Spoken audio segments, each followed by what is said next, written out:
Hello students, आज हम जो अपना पेपर है बीएड का C4 इसका पाठ्यक्रम से पार भाषा, इसमें हम पढ़ेंगे लिखित अभिव्यक्ति की शिक्षण विधियाँ क्या होती हैं। लिखित अभिव्यक्ति से तात्पर्य आपको पता ही है कि जो चीज़, जो विचार, जो भाव, जो अन्य चीज़ें हैं हम लिखकर प्रकट करते हैं ताकि वो लंबे समय तक संरक्षित रह सकें, उसको लिखित अभिव्यक्ति कहते हैं। तो जो लिखित अभिव्यक्ति की शिक्षण विधियाँ हैं, यानी कि लिखित अभिव्यक्ति हम किन किन माध्यमों से बच्चों को सिखा सकते हैं। हम ये जानते हैं कि जो भाषा सीखने के 4 कौशल हैं, उसमें जो अंतिम कौशल है वो लिखना है। अंतिम कौशल है तो निश्चित रूप से ये थोड़ा मुश्किल रहेगा। मुश्किल इसलिए रहेगा क्योंकि इसमें बालकों को अपने जो इंद्रियां होती हैं उनके साथ साथ जो शरीर का संतुलन भी बनाना सीखना पड़ता है, इसलिए ये थोड़ा मुश्किल रहता है। क्योंकि अगर हम देखें तो कहीं ना कहीं जो लिखने का कौशल है वो सबसे अंत में इसीलिए सिखाया जाता है ताकि वो बच्चा आराम से सीख सके। लिखने का कौशल अन्य कौशलों से थोड़ा ज़्यादा मुश्किल होता है और इसमें जो शरीर के अपने हाथ हैं, दिमाग है, उंगलियां हैं और जो अपना नाड़ी तंत्र है वो सभी इसमें काम करते हैं, इसलिए इस कौशल को अंत में सिखाया जाता है। अब आज हम पढ़ेंगे कि इनको किन किन विधियों से सिखाया जा सकता है। तो लिखित अभिव्यक्ति की जो शिक्षण विधियां हैं, इसमें सबसे पहले है रूपरेखा अनुकरण विधि। तो हम जानते हैं कि जो हमारे भाषा सीखने के 4 कौशल हैं, L, S, R और W। तो L से होता है लिसनिंग यानी सुनना। तो सुनना तो जब बालक बहुत छोटा होता है तभी शुरू कर देता है। सुनने के बाद है स्पीकिंग, बोलना। तो बोलना बालक 3 वर्ष की आयु आते आते वो भाषा का ज्ञान अच्छे से रखने लग जाता है, स्कूल जाता है तब वो अपनी भाषा को व्यक्त करने लग जाता है। उसके बाद आता है रीडिंग का तात्पर्य है कि बालक देखकर पहचान सके। तो बालकों को पहले पिक्चर रीडिंग करवाई जाती है, यानी कि किसी चीज़ की पिक्चर दिखा दी जाती है, उसके बाद उसको इंट्रोड्यूस किया जाता है। जैसे बालक को एक अनार की पिक्चर दिखा दी गई और बालक को बोला गया कि ये अनार है, तो बालक जहाँ पर भी अनार दिखेगा तो वो उसको पहचान के बता देगा कि ये अनार है। उसको न में आ की मात्रा ना और र ये पढ़ना नहीं आता, लेकिन उसको पिक्चर रीड करना आता है, यानी कि वो एक चित्र देखेगा अनार का और अनार के बारे में बता देगा। तो इस तरह से जब पहले बच्चों को रीडिंग करवाई जाती है तो वो रीडिंग होती है पिक्चर की रीडिंग। और जो अपन कहते हैं कि ये जो कक्ष में जो वर्णमाला चलती है छोटे बच्चों के लिए, तो वर्णमाला में चित्र को, यानी कि जो पिक्चर्स हैं उनको डालने का काम ऐसी वर्णमाला जो पिक्चर के साथ आती है, चित्रों के साथ आती है, इसको इंट्रोड्यूस किया था कमेनियस ने। जो विद्वान हैं कमेनियस, इन्होंने सबसे पहले चित्रों के साथ वर्णमाला को शुरू किया और वो अब तक आज भी प्रचलित है और बहुत कारगर विधि है ताकि बच्चे चित्रों के साथ साथ पढ़ना सीख सके। और जब बालक पढ़ना सीख जाते हैं तब उनको वर्णमाला भी सिखाई जाती है और साथ ही जब बालक को पढ़ना भी आने लग जाता है तो साथ ही उसे लिखना भी सिखाया जाता है, क्योंकि लिखा हुआ ही पढ़ा जाएगा और पढ़ा हुआ ही लिखा जाएगा। तो ये दोनों विधियाँ आपस में इंटर रिलेटेड होती हैं, इनका संबंध होता है आपस में। तो ये किस तरह से सिखाई जा सकती है? सबसे पहले है रूपरेखा अनुकरण विधि। तो जो रूपरेखा अनुकरण विधि है, इसमें क्या करते हैं कि जो बालक है उसके सामने एक शब्द बना दिया जाता है, जिसको कि बालक डॉट करके वो शब्द बनाया जाता है, पूरा बना हुआ नहीं होता, और बालक उसको ऊपर पेंसिल चलाता है और पेंसिल चलाते चलाते बहुत बार पेंसिल चलाने के बाद वैसे उसको चलाना आ जाता है। जनरली अगर हम रूपरेखा अनुकरण विधि को देखें तो जो 3-4 वर्ष के आयु के जो बालक होते हैं उनको सबसे पहले सीधी रेखा, तिरछी रेखा तथा उन्हीं रेखाओं को खींचने के लिए अलग अलग डॉट लगा के दे दिए जाते हैं। और इस अवस्था में जो सीखने का अभ्यास बालकों को करवाया जाता है ये थोड़ा स्थायी हो जाता है, क्योंकि आड़ी तिरछी लाइनों से ही, गोल लाइनों से ही कहीं ना कहीं कोई ना कोई शब्द मिलकर बन जाता है। तो इसमें एक डॉक्टर सरयू प्रसाद चौबे हैं, उन्होंने कहा था कि सबसे पहले बालकों को बालू रेत में और बालू रेत में उनको खिलाना चाहिए, उसमें लिखना सिखाना चाहिए। इससे क्या होता है, जो बालकों के हाथ होते हैं वो थोड़े मजबूत हो जाते हैं और आवश्यक जो मोड़ देना है कहीं ना कहीं शब्दों पे, उनकी आदत उनको पड़ जाती है। तो इसके लिए सरयू प्रसाद चौबे ने कहा था कि पहले बालकों को बालू रेत की मिट्टी में लिखना सिखाना चाहिए, उसके बाद स्लेट पर लिखना सिखाना चाहिए। स्लेट जो होती है वो अब तो बहुत कम प्रचलन में है, लेकिन पहले एक काले कलर की पट्टी चलती थी, उस पर बत्ती आती थी एक सफ़ेद, उससे लिखा जाता था, जैसे चौक टाइप की एक बत्ती आती थी, उससे लिखा जाता था। लिख लिख कर बालक उसी को मिटा देते थे। अनावश्यक कॉपी किताबों का खर्चा पहले नहीं हुआ करता था। धीरे धीरे जब समय बदला तब ये छोटे बच्चों को भी कॉपी पेन पे ही लिखना सिखाया जाने लगा। और इसी के बाद जो बालक है उसको उसके परिचित जो चीज़ें हैं उनकी आकृतियाँ बनाने देनी चाहिए। जैसे कि बालक अगर किसी खिलौने से वाकिफ़ है तो ऐसी बालक को अगर कोई चित्र बनाना है, गेंद का बनाना है, बाल्टी का बनाना है, तो बालक अपने हिसाब से चित्र बनाए, यानी कि उसे स्वतंत्र छोड़ देना चाहिए ताकि वो किसी चीज़ को देखकर उसका अनुकरण कर सके। धीरे धीरे ये अलग अलग तरीके से होता है। एक अनुकरण वो होता है जो आप डॉट डॉट के माध्यम से बच्चे को सिखा दो। एक होता है कि आप बना कर दे दो और सिर्फ एक डॉट लगाओ, बच्चा उसी पे बना ले। एक ये हो सकता है कि आप बोर्ड पे बना दो और बच्चा उसको देखकर अनुकरण करे। और तो इस तरीके से ये अलग अलग तरीके से आप बालकों से रूपरेखा का अनुकरण करवा सकते हैं। अब आता है मोंटेसरी विधि। तो जो मारिया मोंटेसरी हैं, ये एक प्रमुख शिक्षाविद जो हैं, ये बालकों के लिए इन्होंने बहुत सारा काम किया। और जो स्कूल की पद्धति है ये भी आज भी मोंटेसरी स्कूल्स कहलाते हैं, जो छोटे बच्चों के लिए बने हुए होते हैं।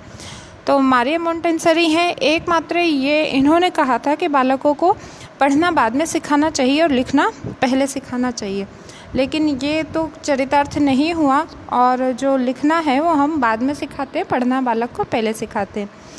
तो मोंटेसरी विधि के अनुसार जो लिखना सिखाने में मुख्य 3 विधियों को प्रयोग में लाया जाता है। एक तो सबसे पहले तो बालकों को जो पेन या पेंसिल होती है, यानी कि जो जिससे वो लिखेंगे वो इक्विपमेंट है, उसको पकड़ने का अभ्यास करवाया जाता है। क्योंकि बालक को सही ग्रिपिंग बनाने के लिए जो लेखनी है, यानी कि जो पेन या पेंसिल है उसको पकड़ने का, उसको ग्रिप कैसे करें, उसको पकड़े कैसे, उसका अभ्यास करवाया जाता है। दूसरे नंबर पे हैं जो बालक है, उनको अक्षरों का स्वरूप समझाया जाता है। अक्षरों का स्वरूप से मतलब है कि वो अक्षर किस तरह से बना हुआ है और आपको उसको सही तरीका क्या है उसको बनाने का। वो जो एक रेखा होती है उसके हिसाब से बनाया जाता है। तो जनरली आपने देखा भी होगा कि जो बालक लिखते हैं तो उनको बताया जाता है कि ये अ है तो ये गोला खींचने से शुरू करना है, छोटे छोटे 2 गोले बनाने हैं, फिर एक छोटी लाइन खींचनी है, फिर एक सीधा डंडा खींचना है। कभी कभी बालक जब खुद अपने अनुसार काम करने लगते हैं तो वो उल्टे काम कर लेते हैं। उनको लगता है कि पहले डंडा खींचना आसान है तो पहले डंडा खींच देते हैं, फिर आड़ा डंडा बनाते हैं, फिर 2 छोटे छोटे गोले बनाने की प्रैक्टिस करते हैं। लेकिन जो सही तरीका है बालकों को वो सिखाने के लिए अक्षरों से पहले परिचय करवाना होता है। फिर तीसरा पॉइंट है इसमें जो विधि है वो है कि अक्षरों का ध्वन्यात्मक विश्लेषण करना। यानी ध्वन्यात्मक विश्लेषण का मतलब है अक्षरों को ध्वनि से समझना और ध्वनि के अनुसार फिर उनको लिखना। ये भी किस में आता है, प्रमुख विधियों में आता है जो कि मोंटेसरी ने बताई थी। पहला था कि लेखनी यानी कि जो पेन या पेंसिल है उसको पकड़ना सीखना। दूसरा था अक्षरों को समझना कि उनका स्वरूप कैसे है और उनको बनाया कैसे जाएगा। फिर अक्षरों का ध्वन्यात्मक विश्लेषण करना। ध्वन्यात्मक विश्लेषण करने से मतलब है कि अगर बालक को बोला जाए कि आप क से कमल लिखो, तो बालक के जो मन मस्तिष्क पे, बालक का जो मन और मस्तिष्क है उस पे क की इमेज बन जानी चाहिए कि मुझे एक डंडा खींचना है, फिर उसमें एक गोला लगाना है और फिर आधा गोला और बनाना है। तो इस तरीके से जब बालक को बोला जाए, यानी बालक जब ध्वनि को सुने तो उसके अनुसार वो विश्लेषण करके उस अक्षर को बना भी सके। ये होता है, ये जो प्रमुख 3 जो सब मेथड है इसके साथ मारिया मोंटेसरी ने अपने विधि को इंट्रोड्यूस किया था। फिर तीसरा है अनुकरण विधि। अनुकरण विधि जो है वो रूपरेखा अनुकरण विधि की ही तरह विधि है, लेकिन वो ज़्यादा छोटे बच्चों के ऊपर अप्लाई होती है। और जो अनुकरण विधि है थोड़े से बड़े बच्चों के ऊपर, यानी कि जो कॉपी कर सकते हैं देखकर, उनके ऊपर अप्लाई होती है। तो इसमें क्या होता है, जो शिक्षक होता है वो कॉपी पे कुछ वर्ण या शब्द लिख लेगा या कोई वाक्य लिख लेगा, और उन्हीं को बालक पूरा अनुकरण करते हुए लिखेंगे, तो उसको क्या कहेंगे, अनुकरण विधि कहेंगे। तो रूपरेखा का अनुकरण क्या है कि जैसा बना हुआ है वैसा अनुकरण करना, लेकिन ये छोटे छोटे शब्दों का होता है, रूप का होता है, उसके जो रूप है शब्दों का उसके रूप का अनुकरण होता है। और यहाँ पे है अनुकरण विधि, यानी कि जो भी लाइन लिखी है या एक शब्द से ज़्यादा लिखे हैं उसका अनुकरण किया जाएगा। फिर इसके बाद नेक्स्ट है पेस्टोलॉजी विधि। तो इस प्रणाली में पहले अक्षर लिखना सिखाया जाता है। सबसे पहले जो अक्षरों की आकृति होती है उनको भिन्न भिन्न टुकड़ों में तोड़ लिया जाता है, और फिर उस टुकड़ों के अकॉर्डिंग क्या करते हैं, उसकी रचना करवाते हैं। यानी कि जैसे बालक को पहले अ लिखना सिखाना है, तो अ लिखने सिखाने के लिए सबसे पहले हम क्या करेंगे, अ का जो ऊपर वाला आधा गोला होता है उसकी रचना करना सिखाएंगे, एक आड़ी छोटी लकीर की रचना करना सिखाएंगे, और एक सीधी लकीर की रचना करना सिखाएंगे। तो जो हमने उसको आधे गोला अ की रचना सिखाई थी उसके 2 गोले बनाएंगे, फिर एक आड़ी लकीर खिंचवाएंगे, फिर एक खड़ी लकीर खिंचवाएंगे, और फिर ऊपर हम सिर बांध देंगे। तो इस तरीके से जो एक शब्द का टुकड़ा टुकड़ा कर दिया, यानी एक शब्द है, क है या ख है, या आप ये कहो कि आ है, तो उसके संभवतः कितने टुकड़े आप कर सकते हो उतने टुकड़े करो, और बालक को एक एक टुकड़ा सिखाओ, क्योंकि मुख्यतः जो शब्द बनते हैं वो इन्हीं से बनते हैं। या तो एक गोला लगेगा, या आड़ी लाइन होगी, या खड़ी लाइन होगी, या फिर आधा गोला होगा, एक गोला इस तरफ होगा और एक गोला उस तरफ होगा। प्रमुखतः शब्द इनसे बन जाते हैं, खासकर अंग्रेजी भाषा के तो सारे शब्द इनसे बन जाते हैं। और ये गोले जब बच्चे को बनाना आ जाते हैं तो बहुत सहायता मिलती है। जैसे आड़ी लकीर है, 2 आड़ी लकीर बनाई, एक इस तरफ एक उस तरफ, राइट हैंड पे एक लेफ्ट हैंड पे, और बीच में एक लाइन और छोटी सी खींच दी तो ए बन गया। एक खड़ी लाइन लगाई और 2 छोटे छोटे गोले लगाए तो बी बन गया। आधा गोला बनाया तो सी बन गया। इस तरह से क ख ग में बन जाएंगे। तो ये जो होता है पेस्टोलॉजी विधि में, एक जो शब्द होता है उसके टुकड़े कर दिए जाते हैं। फिर है चित्र विधि प्रणाली। तो चित्र विधि प्रणाली के बारे में हमने पहले भी बोला था कि बालकों को चित्र दिखाए जाते हैं, और चित्रों के शब्दों माध्यम से उसे क्या कहते हैं उसको समझाया जाता है, और धीरे धीरे जब बच्चा उसको समझने लग जाता है तो उसको लिखना सिखाया जाता है। तो प्रमुखतः चित्र दिखाने से जो बालकों में जिज्ञासा की प्रवृत्ति है वो बढ़ जाती है। तो ये बहुत सहायता करती है बालक को खेल खेल में सीखने के लिए। तो बालक इन चीज़ों को खेल खेल में सीख जाते हैं, और ये प्रमुखतः उनके बहुत काम आती भी है। तो इस प्रणाली में क्या होता है चित्र विधि में, कि सबसे पहले चित्रों की सहायता ली जाती है, और शब्दों की सहायता से उनको उसके अक्षर सिखा दिए जाते हैं। जैसे क से तो क से कमल, ख से खरगोश। बच्चों को बड़ा अच्छा लगता है जब उनको इस तरीके के चित्र दिखाए जाते हैं और उनसे एक एक शब्द सिखाया जाता है। तो और आपको पता है कि खेल खेल में शिक्षा, ये कोल्डवे कुक हैं, इन्होंने प्लेवे मेथड दिया था, तो इनके अनुसार ये विधि आती है। फिर है जैक्टोट विधि।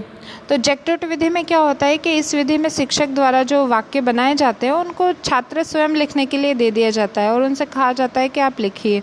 और मतलब जो बच्चे होते हैं उनके द्वारा क्या करते हैं, उन लिखित शब्दों को मिलाते जाते हैं और संशोधन करते जाते हैं कि हमने क्या लिखा था और क्या सही था और क्या गलत था। तो इस तरीके के जब हम सीखते हैं, यानी कि एक बालक है, वो कुछ बालक पढ़ रहे हैं और एक शिक्षक सिखा रहा है। अब उन्होंने एक चीज़ जो सेंटेंस है वो लिखने के लिए दिया, यानी कि श्रुतलेख करवाया कि राम बाग में खेलता है। तो बच्चे ने अपने अपने अनुसार लिख लिया। अब लिखने के बाद क्या होगा कि सही वाक्य राम बाग में लिखता है, ये क्या करेगा शिक्षक अपने श्यामपट्ट पर लिख देगा। उसके बाद सारे बच्चे उसको चेक करेंगे कि हमने क्या सही किया था और क्या गलत लिखा था। मान लो किसी ने राम की जगह रम लिख दिया, या बाग की जगह बग लिख दिया, खेलता की जगह खलता लिख दिया, तो वो मात्राओं को देखेंगे कि हमने क्या सही लिखा था और क्या गलत लिखा था। जो चीज़ गलत लिखी थी उसको बालक वापस से सही कर लेगा। तो ये कौन सी विधि होती है, जैक्टोट विधि में आती है। फिर है मनोवैज्ञानिक विधि, जो कि अंतिम विधि है। और इस विधि में क्या होगा कि जो अध्यापक है वो लिखित कार्य करवाते समय मनोवैज्ञानिक प्रणाली का प्रयोग करेगा। इसको हम उससे समझ सकते हैं। एक विद्वान ने कहा था, सर्वप्रथम हमें बच्चों को बोलना सिखाना चाहिए। इन पूर्ण वाक्यों के लिए किसी भी चिन्ह विशेष की आवश्यकता नहीं होती। बालकों के जो मस्तिष्क है उसमें चित्र बन जाए, इतना ही पर्याप्त होता है। तो ये हम सब कब तक सीख चुके होते हैं? जब तक हम 3 वर्ष के होते हैं। जब बच्चे मौखिक रूप से पूर्ण वाक्य बोलने लगता है और उनकी कर्मेंद्रिय तथा ज्ञानेंद्रिय सुदृढ़ हो जाती हैं, तो उन्हें पढ़ने और लिखने के लिए तैयार करना चाहिए। तो ये मनोवैज्ञानिक विधि का तात्पर्य है कि हम बालकों को LSRW सुनना, बोलना, पढ़ना और लिखना इसी विधि से सिखाएं। तो ये मनोवैज्ञानिक विधि बालकों को सहायता करती है कि वो सही तरीके से उसको कर सके और आगे बढ़ते जाएं, और मतलब सही अवस्था में बालक हर काम सीखने लग जाए। तो सबसे पहले हम वापस इन विधियों को देखते हैं। रूपरेखा अनुकरण विधि क्या होता है? अनुकरण के माध्यम से बालकों को सिखाया जाता है। अनुकरण हमें किसका करना है? किसी भी शब्द लेना है और उसको डॉट डॉट करके लिखना है, ताकि बालक उन डॉट को मिला कर लिख सके। तो इससे क्या होगा कि बालक जो शब्द है पर्टिकुलर उसके रूप का अनुकरण करेगा, और ये होती है रूप अनुकरण विधि। और है मोंटेसरी विधि। क्या होती है? मारिया मोंटेसरी ने अपनी विधि को 3 भागों में बांटा। सबसे पहले उन्होंने कहा बालकों को लेखनी पकड़ने का अभ्यास करवाना चाहिए।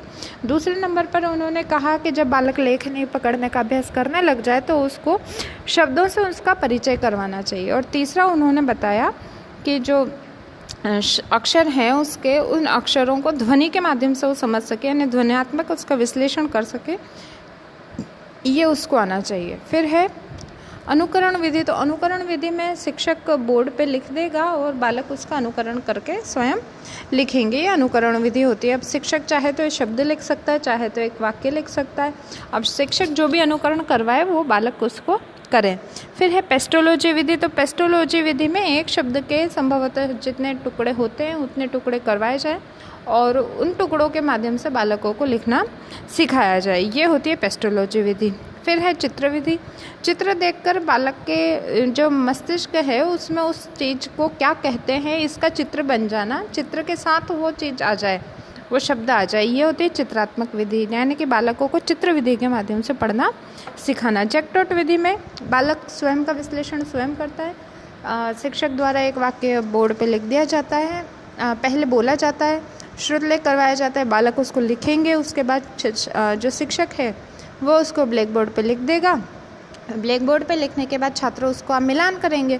जहाँ पर गलती होगी वहाँ पर छात्र संशोधन करेगा और उसको सही तरीके से लिखना सीख जाएगा। मनोवैज्ञानिक विधि यानी कि LSRW को फॉलो करते हुए सभी जो तरीके हैं वो बालकों को सिखाना। ये तो लिखित अभिव्यक्ति की शिक्षण विधियाँ हैं और आई थिंक ये पर्टिकुलर एक ही जो है लिखना इसकी शिक्षण विधियाँ हैं। शिक्षण विधियाँ बहुत सारी होती हैं अलग अलग तरह की, लेकिन यहाँ पे जो विधियाँ सम्मिलित की गई हैं वो कौन सी हैं? जो लिखित अभिव्यक्ति करना बालकों को सिखाती हैं उसके बारे में यहाँ पर हमने बात की है।